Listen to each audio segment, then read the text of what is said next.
আসসালামু আলাইকুম ওরহমতুল্লাহি ওবরাকাতুহ। নাহমাদুহু ওয়া নুসাল্লি আলা রাসূলিহিল কারীম। আম্মা বা'দু ফাআউযু বিল্লাহি মিনাশ শাইতানির রাজীম। বিসমিল্লাহির রহমানির রহিম। প্রিয় দিনী ভাই এবং বোনেরা, প্রফিট সিরিজের ১৭তম পর্বে আপনাদের সবাইকে স্বাগতম।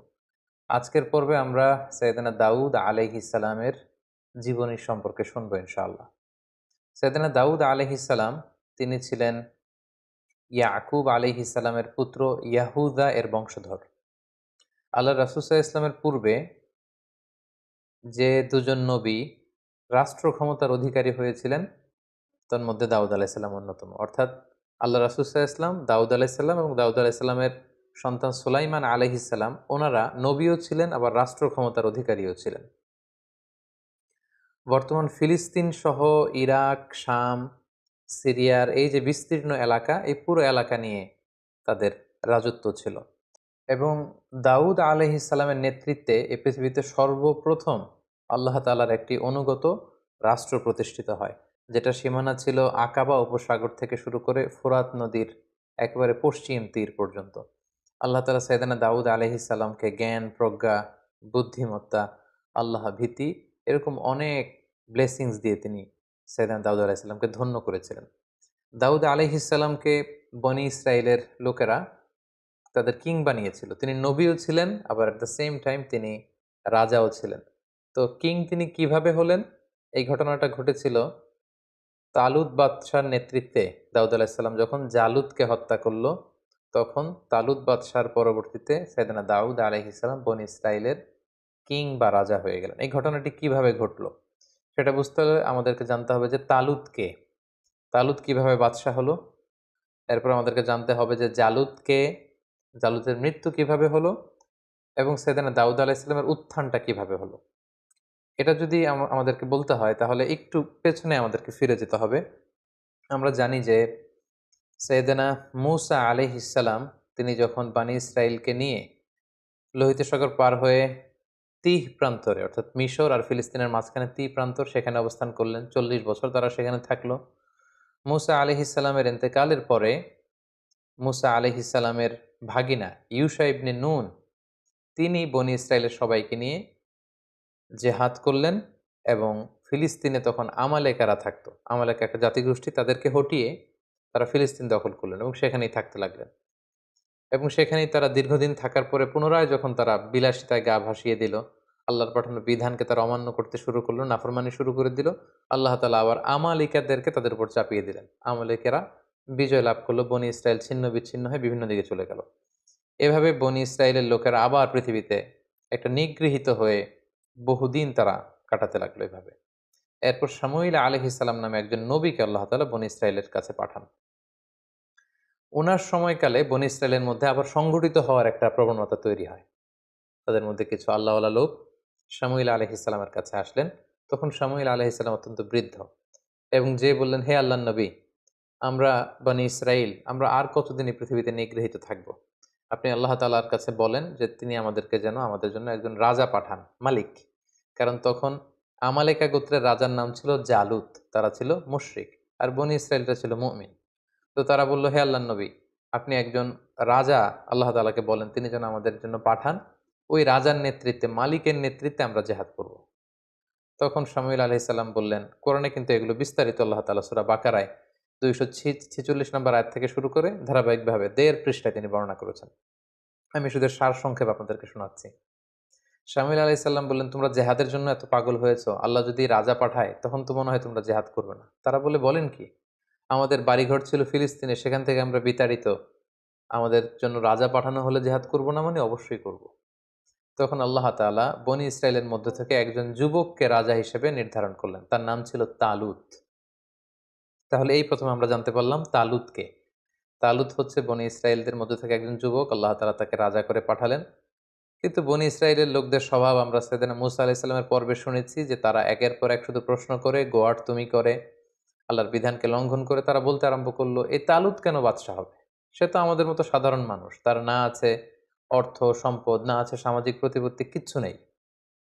তখন শামুইল আলাইহিস সালাম বললেন, না, আল্লাহ তাআলা তাকেই তো রাজা বানিয়ে পাঠিয়েছেন, তাকে আল্লাহ তাআলা দেহে শক্তি দিয়েছেন, তাকে জ্ঞান দিয়েছেন, সেই তোমাদের বাদশাহ হবে। বনী ইসরায়েলের লোকেরা এখানে বাদ সাধলো। তারা বলল, না, আল্লাহ তাআলা যে ওনাকেই আমাদের বাদশা বানিয়ে পাঠিয়েছেন তার প্রমাণ কি? আমরা মুআজিজা দেখতে চাই। তখন আল্লাহ তাআলা মুআজিজা হিসেবে তাবুত পাঠালেন। তাবুত হচ্ছে এ উডেন বক্স, কাঠের তৈরি বিশাল একটা বাক্স ছিল, যেখানে মূসা আলাইহিস সালামের যে সেই লাঠি, যে লাঠি ফেলে দিলে এটা সাপ হয়ে যেত, সেই লাঠি সংরক্ষিত ছিল। বাকিয়াতুম মিন আলি মূসা ওয়া আলি হারুন, মূসা আলাইহিস সালামের জামা সংরক্ষিত ছিল। তাওরাতের কিছু ফলক সংরক্ষিত ছিল।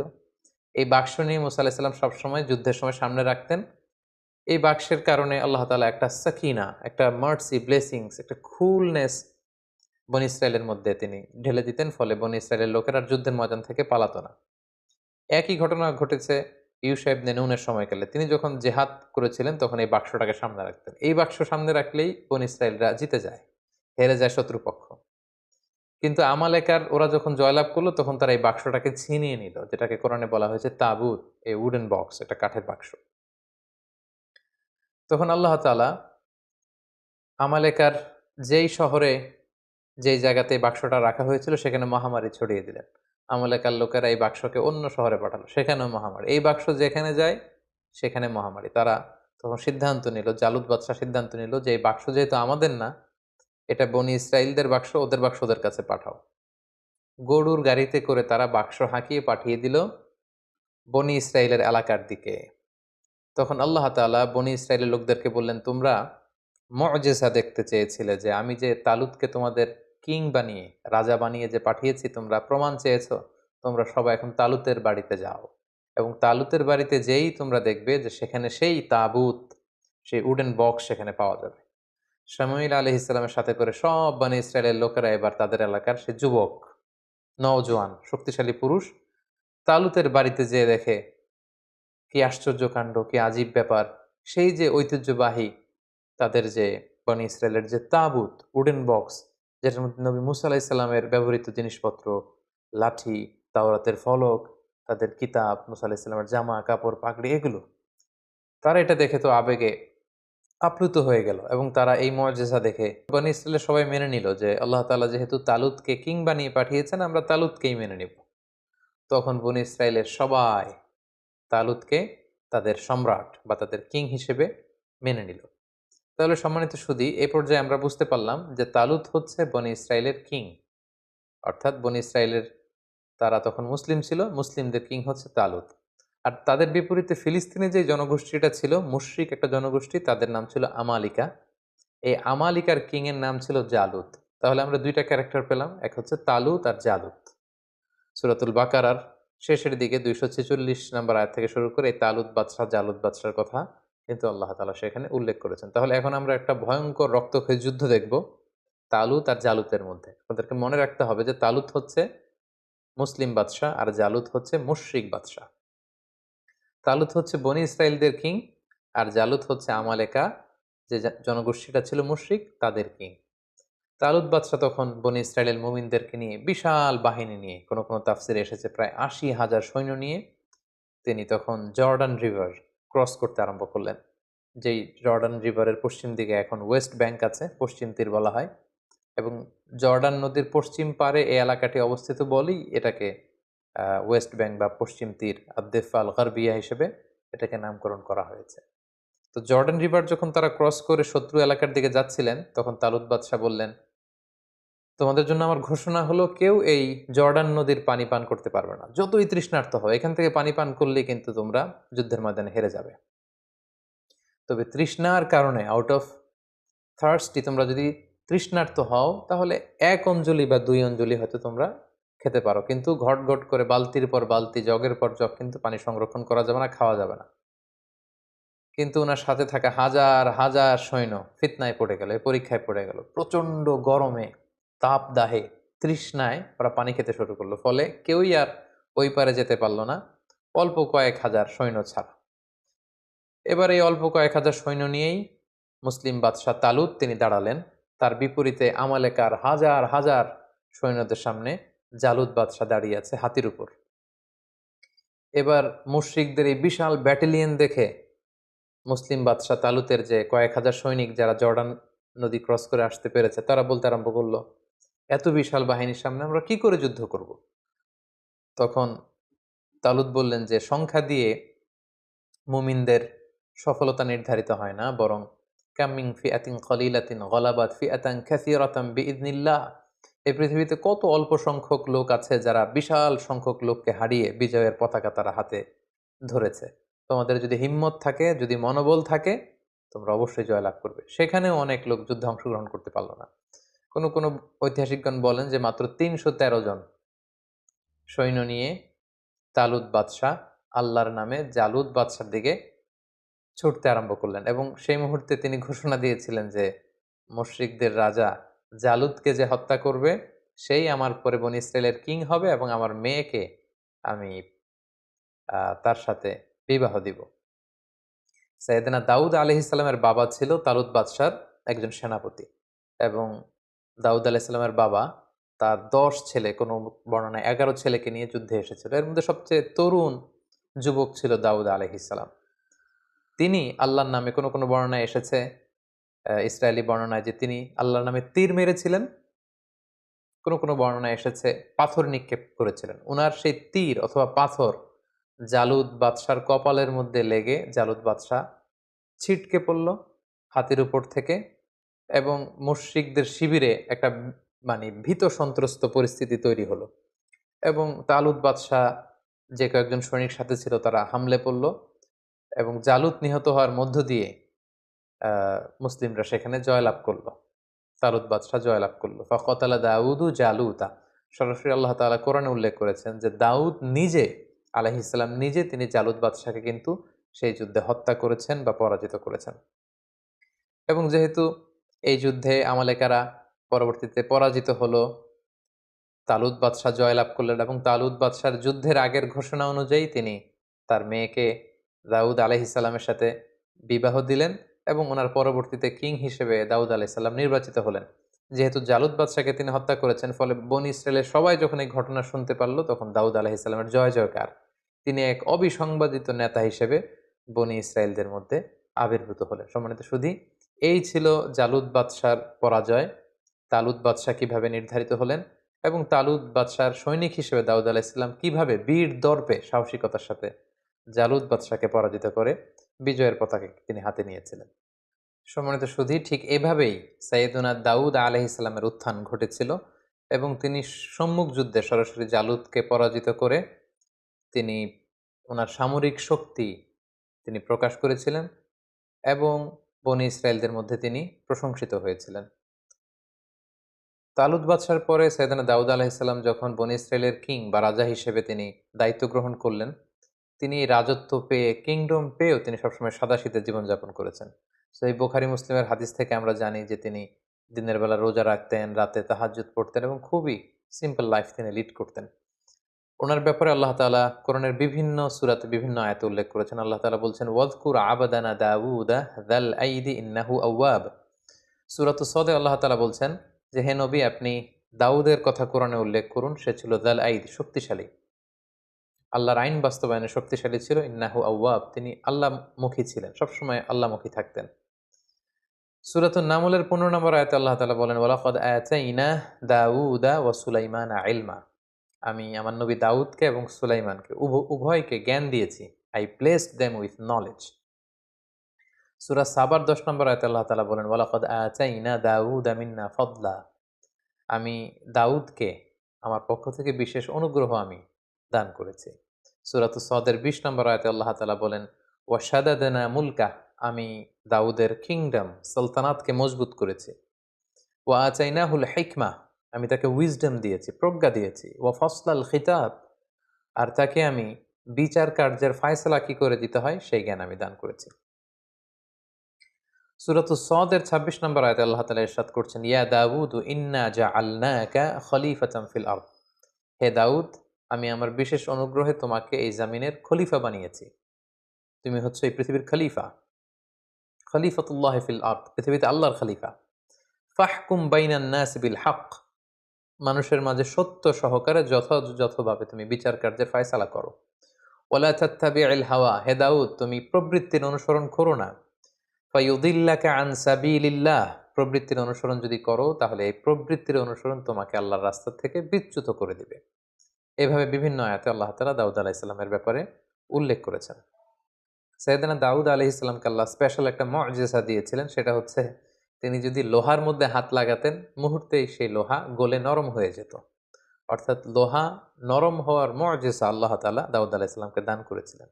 সূরা সাবার 11 নম্বর আয়াতে আল্লাহ তাআলা বলেন, ওয়া আলান্না লাহুল হাদিদ, আমি দাউদের জন্য লোহাকে নরম করে দিয়েছি।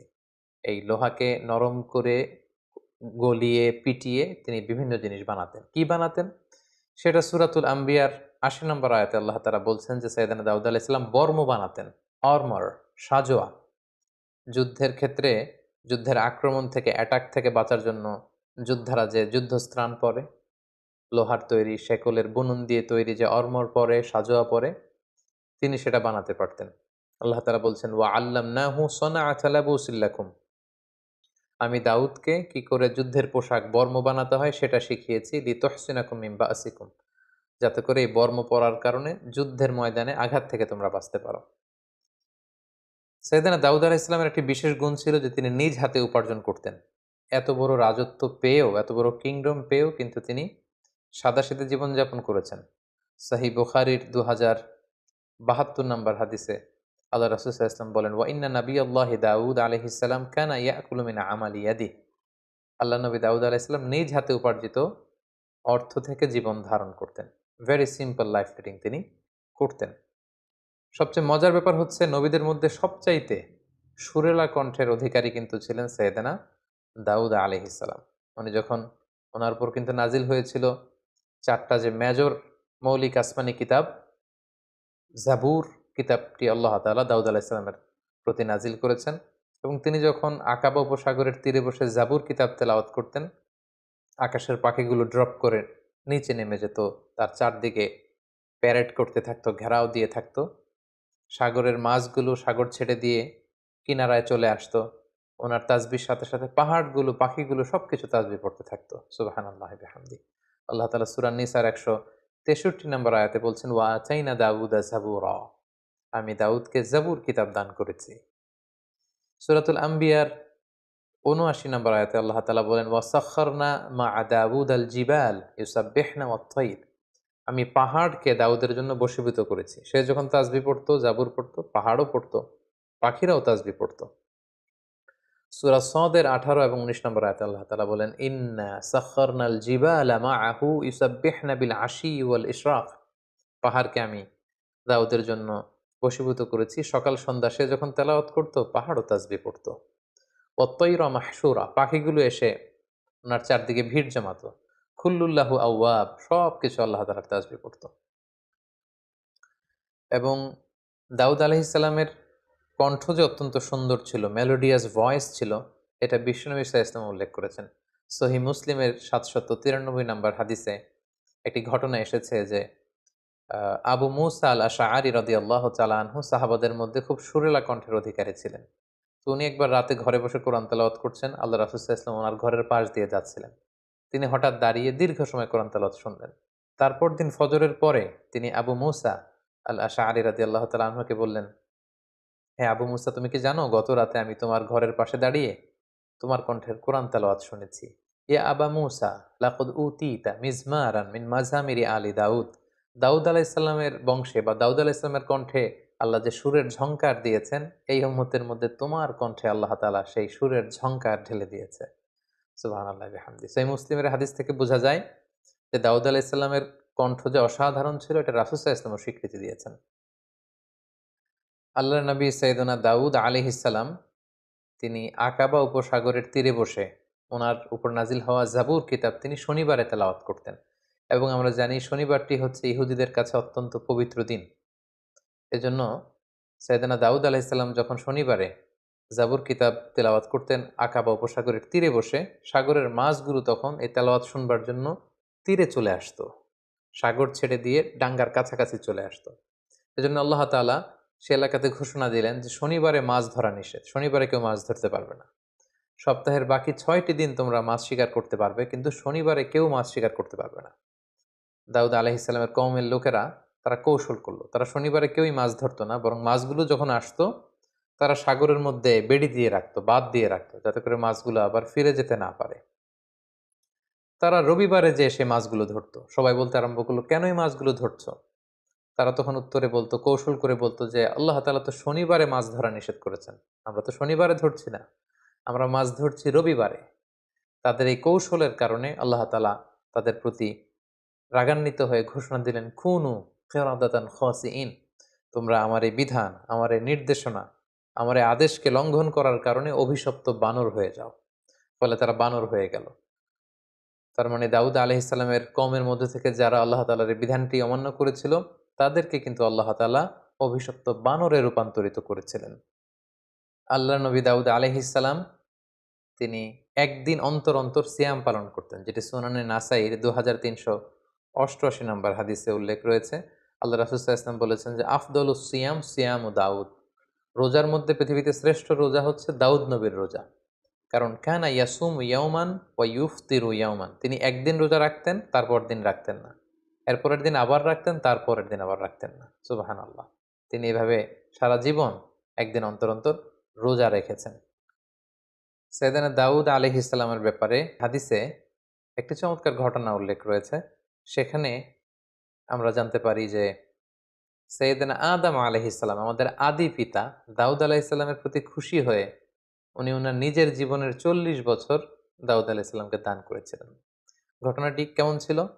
আল্লাহ তাআলা যখন আদম আলাইহিস সালামকে তৈরি করলেন, আদম আলাইহিস সালামের পিঠে আল্লাহ তাআলা মাসেহ করলেন, সেখান থেকে হাজার হাজার লক্ষ লক্ষ মানুষ ছড়িয়ে পড়ল। তখন আদম আলাইহিস সালাম জিজ্ঞেস করলেন, আল্লাহ এরা কারা?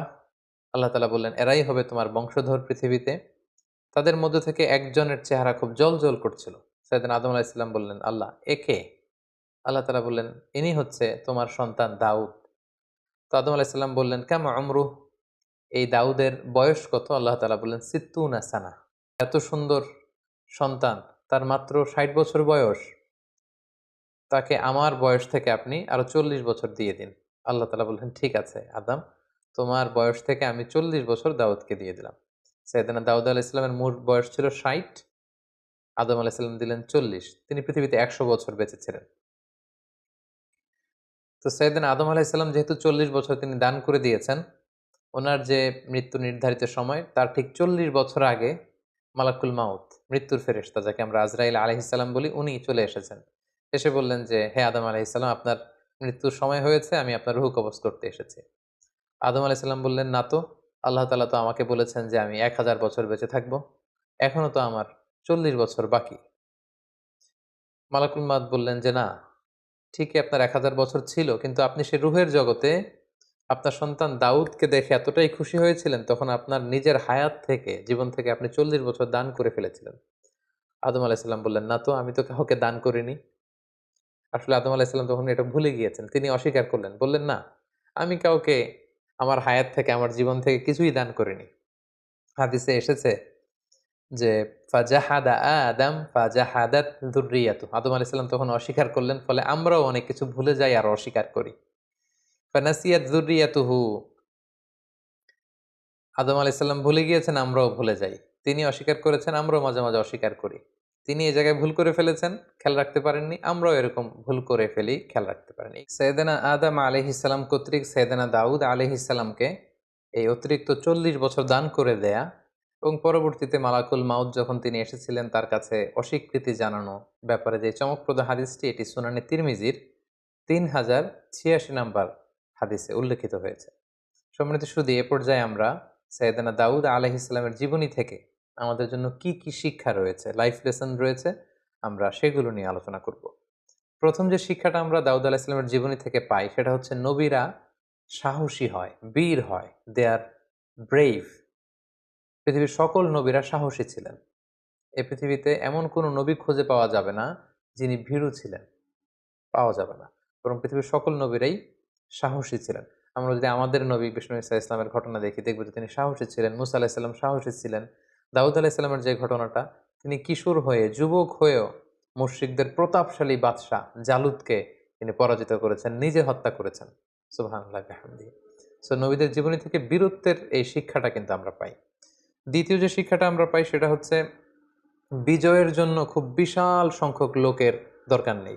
স্বল্প সংখ্যক লোক তাদের ইফোর্ট যদি খুব মন থেকে হয়, তাদের ডেডিকেশনটা যদি ওই রকম হয়, তাহলে স্বল্প সংখ্যক নিবেদিত প্রাণ দিয়েও কিন্তু অনেক বিরাট কাজ করে ফেলা যায়।